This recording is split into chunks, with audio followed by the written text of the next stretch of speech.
Welcome to No Compromises, a peek into the mind of two old web devs who have seen some things. This is Joel. And this is Aaron.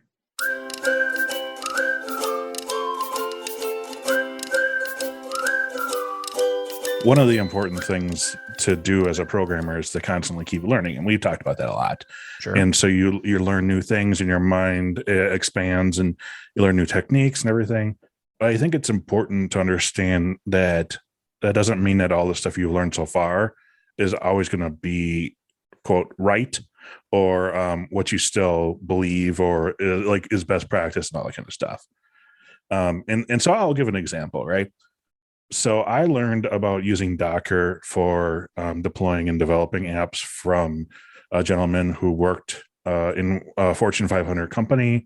And we had many, many different versions of different apps going out, and they were all balanced. And there was all these different clusters of things. And because of that, he kind of had best practices in mind, or best practices for a large scale sort of deployment in mind. So this is we're talking like more than one droplet at DigitalOcean. It was all AWS. Okay. And multiple. I mean, it was something like when you deploy code, you could then see the Docker containers spinning down and new ones coming up. And so there was always at least 3 or 4 running at one time. Yep. So you'd have different versions of code. Anyway, point is that, he taught me a lot about how to do this with kind of like larger scale stuff or things like that. Mm-hmm. And so one of the things he taught me about was that each one of the Docker containers should do a thing. And so I had a Docker container for Nginx, and I had a Docker container for PHP and for MySQL and all those different stuff. And you kind of swap those out. And that's kind of how we do our projects now, is we tend to have kind of a separate one for each, depending on the setup. And I was kind of bought into that. And I just really kind of dragged my feet on the fact that someone would think about combining all those. A person talked to me the other day and they're like, why don't you just put it all in one Docker container again, like MySQL and everything like that, just like you did with VirtualBox, and just call it good. It's a small container. I said, I can't do that because that's not best practice. So because I'm always learning, I'm always watching and reading things. I was going to this course, serversforhackers.com, ran by a person in the community, Fideloper.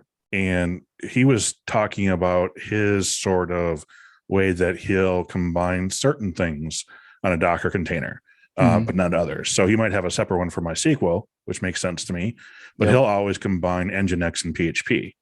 And I was like, I can't buy into this. And then he started to explain why.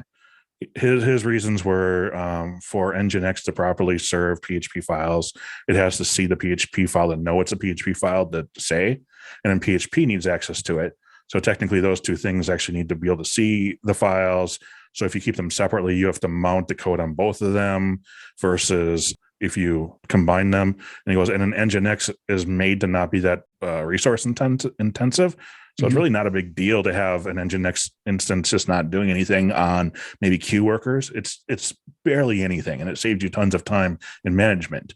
And I listened to that, and I was like, I don't like this. And then I started thinking, you know what? Why don't I like this? I kind of trust what he's saying, and it makes perfect sense. And maybe there's a middle ground of like you keep separate containers for certain things, but things that kind of go together. And then I just said, you know what? Like, I think I was wrong. I think that for the type of stuff that I do, mostly, I was wrong to always have such separate containers all the time. You realize I'm recording this, so I'm going to use that clip later where Aaron said I was wrong. I thought it was watching your face, and you go like, we have a lot of projects with separate containers. What are you trying to tell me? Yeah, I'm kind of going through the same mental process you're describing, because I'm like, but no, Aaron, no. Yeah. But the whole point here is this is an example, and you can still disagree with either one of these points. But it's important for us as developers to understand that as we grow through our journey of being a developer, that we're going to learn new things and have new insights, and people are going to explain stuff to us differently. Yeah. The best programmers can be fluid and change their mind when presented with new information. It doesn't make you a great programmer to only be stuck in your ways of best practice if you never reevaluate it.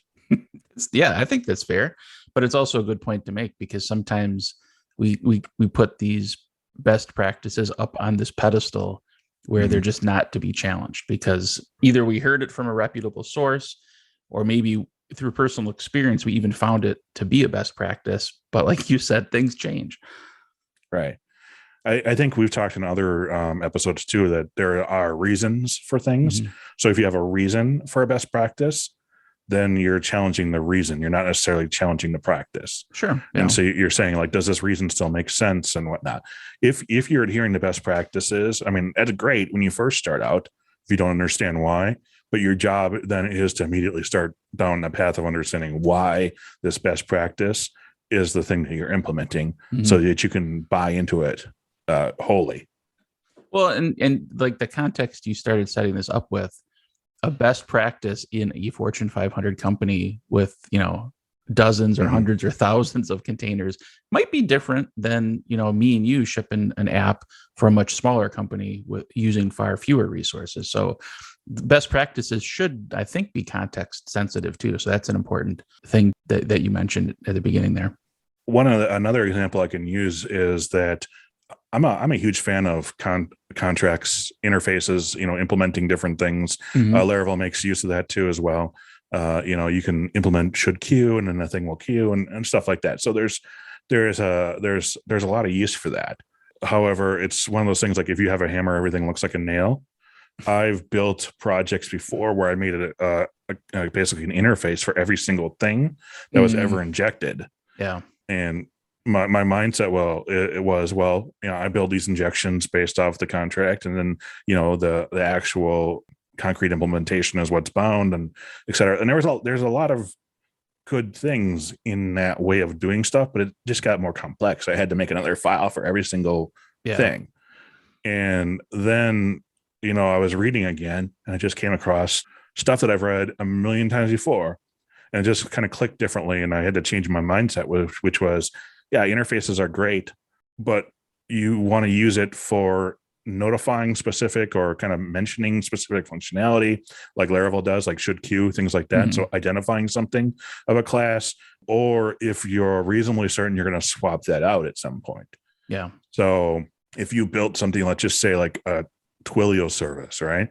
And that service integrates with Twilio, and you've named it Twilio service, there's no reason to make a contract for that, because you're not going to use a different tool and name it Twilio. So, it's just, they're not going to be the same. And you're probably going to stick with that vendor too. So, the idea that you might swap out your text, probably not. I mean, maybe payment methods, we've done that a lot, but even so, like those are pretty big projects in general, where you're probably touching a lot more than just the public interfaces. For sure. Yeah.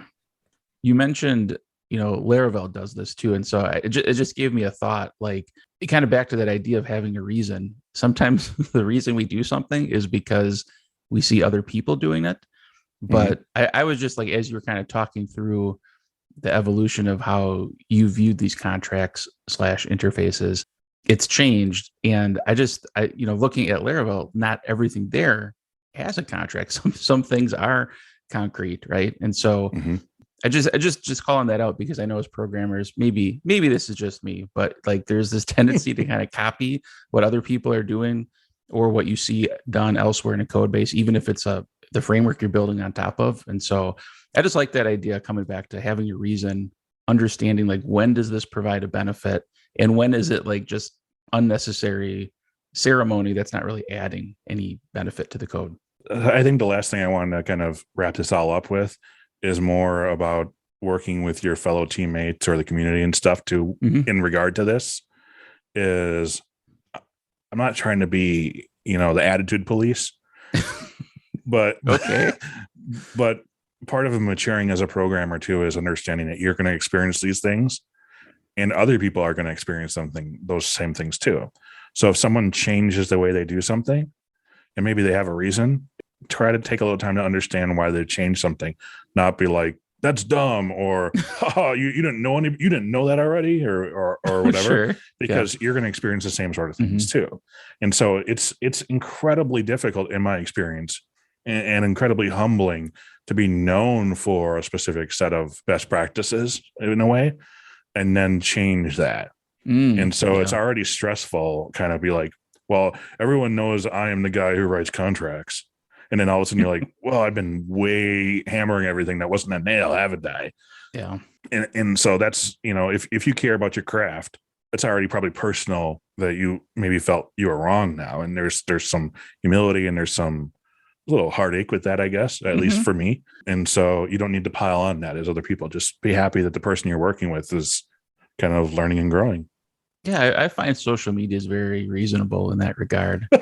There's never any hot takes or anything overly opinionated. It's a very reasonable place to have a dialogue. It's the best place to mention that you were wrong. Exactly.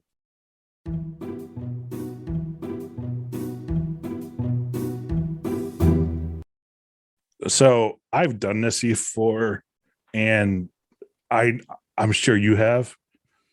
I guess I don't know, but I'm probably certain. But like, what is the deal when you're trying to indicate that something is good, like a big physical thing, that you slap it? Oh, can you give me an example? like, and you're like, that's good. Thump. Or like, I guess like kicking the tires, for example, like too, like, you kick the tire, or just like, when people are like, that's a trusty car and they hit the roof or something. Yeah. Okay. Like, right. why do we hit things to indicate that it's a good thing? Like, I don't get that. Does that apply to people? Like if we like somebody, we can kind of slap them on the back a little bit, right? Oh yeah, you do. Like if you shake your hands and then maybe you like tap them or whatever. Yeah. Yeah. Right. I mean, and that's different than the man hug, which is you bring a person close and you just kind of beat them on the back a little bit. I'm not going to hug you, but I'll show you I love you by slapping you. Mm-hmm. I can relate. Yeah, I do those things. You're right. Why though? Is there a deeper philosophical meaning? Yeah, I don't know. It just seems like counterintuitive too. This is a good thing, so I'll punch it. Yeah, when you say it like that, it does not make sense. Would you like to overpay for an ebook? Well, you won't at masteringLaravel.io. In fact, 2 of the ebooks are completely free, but you can pay if you want. So if you really want to overpay, that is an option for you.